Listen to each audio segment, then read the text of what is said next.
Horizon gents, welcome to CG Reaction, and this is the Deep Sea Meta by the channel TierZoo. Yeah, another TierZoo video. Deep Sea Meta, so he's gonna talk about all that anglerfish, sperm whale, I guess, giant squids, that spaghetti monster, that weird thing. There's also something called vampire or something. Yeah, it's just ridiculous. All those, every single creature are just damn spooky. That just tells you when the nature gets extreme. It also creates creature that those creatures to us are scary looking.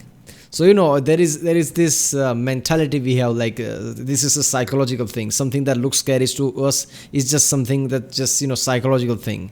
That's not how nature is represented. Just because something looks scary to you doesn't mean it's scary. But no, that is the case, because most extreme condition, like in the deepest part of our ocean, creatures that are really effed up and scary, and they'll look scary. There is not a single creature in that deep sea area where like, okay, that's fine looking. No, every one of them looks just scary as F. Especially that fish thing with massive teeth and just glowing eyes type of thing. Do their eye glows or not? But I think they are so dark that you can't see them, but you can only see their eyes. But yeah, this is ridiculous. I reacted to quite a few TierZoo videos already. If you haven't seen them, check out the cast. There's a playlist I created for it, TierZoo reaction, something like that. Check out the playlist too, like Real Life Flows, CGP Grey, Kuz Gazat in a nutshell, Internet Historian. And yeah, let's watch this one. This video is sponsored by Dollar Shave Club.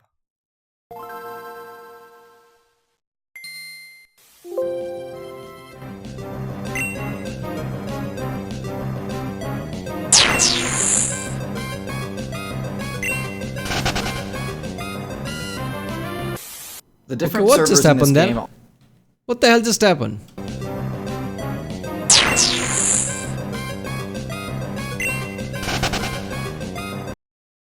Shark attacked a hagfish, and what? Why attack failed? Why did shark fled there?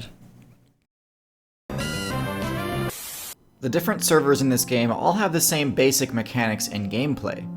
All of the same stats are important for every build, and all of the same build types can generally be found in most servers, with the exception of the Deep Sea. Oh, the Deep Sea, or a bit. That's an animated thing.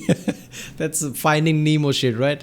I don't know why. It's just, even though it was animated, I know things in Deep Sea are just more dark. So when I saw that, like, oh, that could be real, but no, that's animated. Abyssal server has by far the most unorthodox, unintuitive, and unforgiving meta in the entire game. Sure, some other servers may have an extremely weird day-night cycle, or constant damage dealt by the overworld, or a really unbalanced meta where how good your build is gets defined by how well it can play around the top build. But nothing comes close to how different the Abyssal server is. It's so different that I actually can't even make a traditional tier list for it. Why? Well, because nobody knows what the meta really looks like down there. While data miners have managed to collect a few Twitch clips and screenshots, for the most part the Abyss is still a mystery. And this is because it's the only server in the game that's region locked. The pressure setting on this server. Can you create more of a terrifying name, Abyssal Zone? Why do you have to say that? Just set deep sea creatures. This is why I like astrophysics. They just name things the way they look, Jupiter's giant red spot, sunspots, black hole. It's just simple. Why do you have to create these all spooky names? The things are already spooky there. Is so high that it will easily one-shot any player trying to get into the Abyss. Conversely, the only way the Abyssal player base can survive there is by speccing into extremely high internal pressure to counter it. But that means if they try to leave, they explode. Although there's not really any way to make a tier list for the Abyss, I can still discuss the strategies that are popular in the meta, and which abilities give you the best chance of success. You can pretty much just forget that the stealth stat even exists. There's no reason to waste any points on camouflage, because there's no light down there. This is why every player there is just pale. Aesthetics, palette swaps, camouflage, all total wastes of evolution points. Now, when I said there's no light, that isn't entirely true. There's no ambient light, but perhaps one of the most important abilities to learn how to use is bioluminescence. Over 90% of the player base uses this move, so mastering it is key to carving out a niche for yourself. One of the most common mistakes new players make is assuming that the best use of jellyfish are, I think, skeletal jellyfish. So jellyfish have skeletons that deep.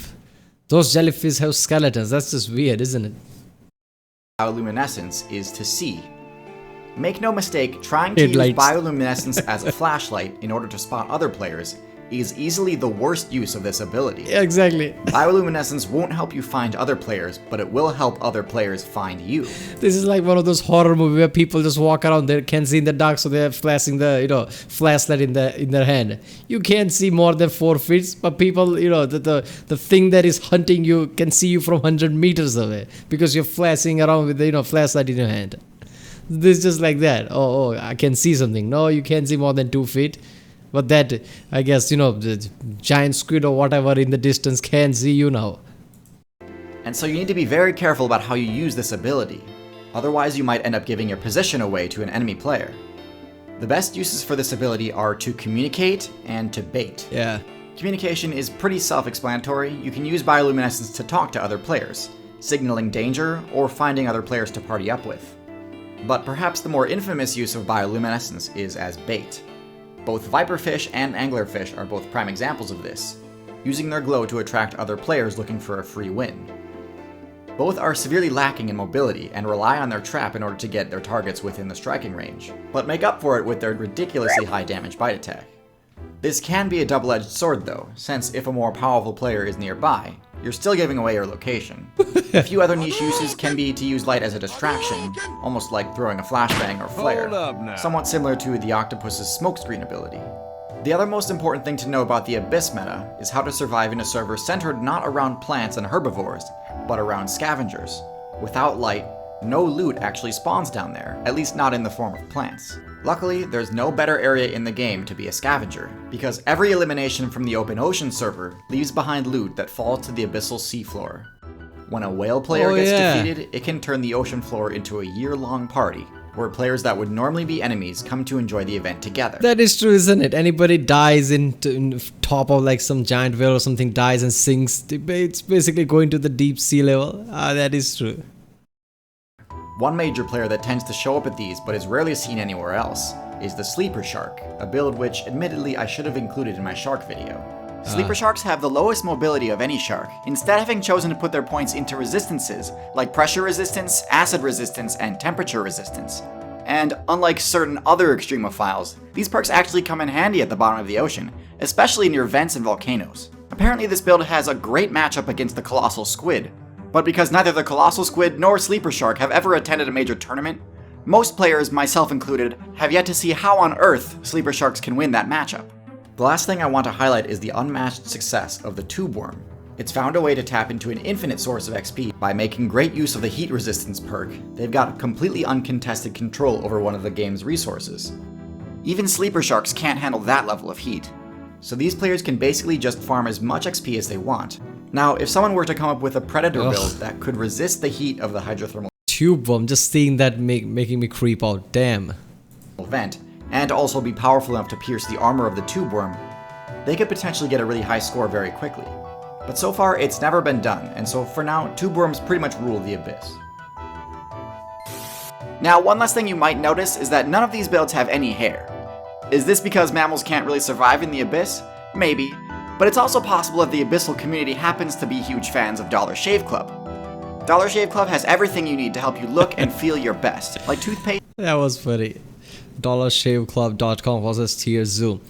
Why didn't he mention that Sperm Whale and things like that? What is the two giant creatures that battle it out? I think it's Sperm Whale and giant colossal squid, right? Is it colossal squid, giant squid? I don't know. So Sperm Whale and colossal squid is having a massive war down there. I'm pretty sure that's the case, isn't it?